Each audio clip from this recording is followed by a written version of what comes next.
We take the box and take it apart so that it looks like this.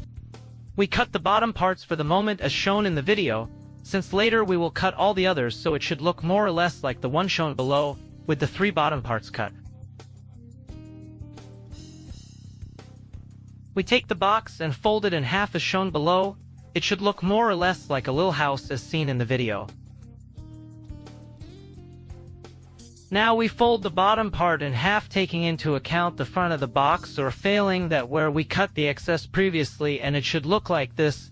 By the way, we cut the excess from the bottom and it should look like this in the video. We take the box and cut the sides where the main eyebrows are, or where the box was closed. We make the cut up to the middle that we folded previously. We do the same on the other side and it should look like this.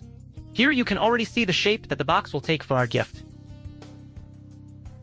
Now we grab the top part and fold it in half as shown below, being careful where we make the fold since I will have to correct it later. Then we cut the sides of the main wall, so to speak, since that will allow the box to be assembled and give it the final shape. They have to be cut on both sides and it should look like this as shown in the video.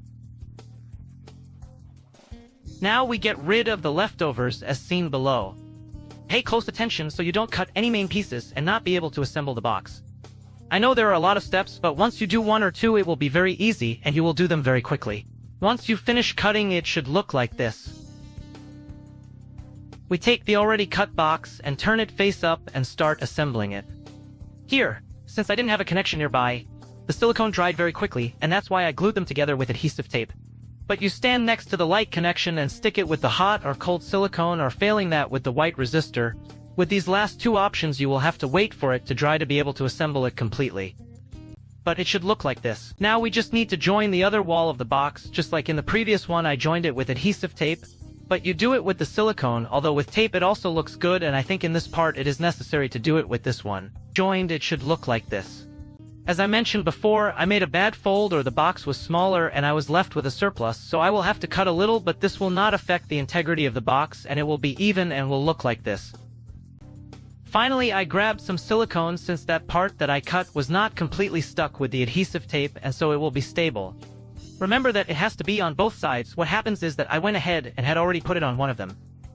Now all that remains is to close it, and as you can see, it is a nice box that, apart from being useful for any gift we want to give, it is recycled, and this way you can tell your loved ones that you made it, and that will make your gift even more valuable. As you can take a leftover from the same box and cut out a shape, in this case a heart, and stick it with silicone on the lid to give it a more personal touch.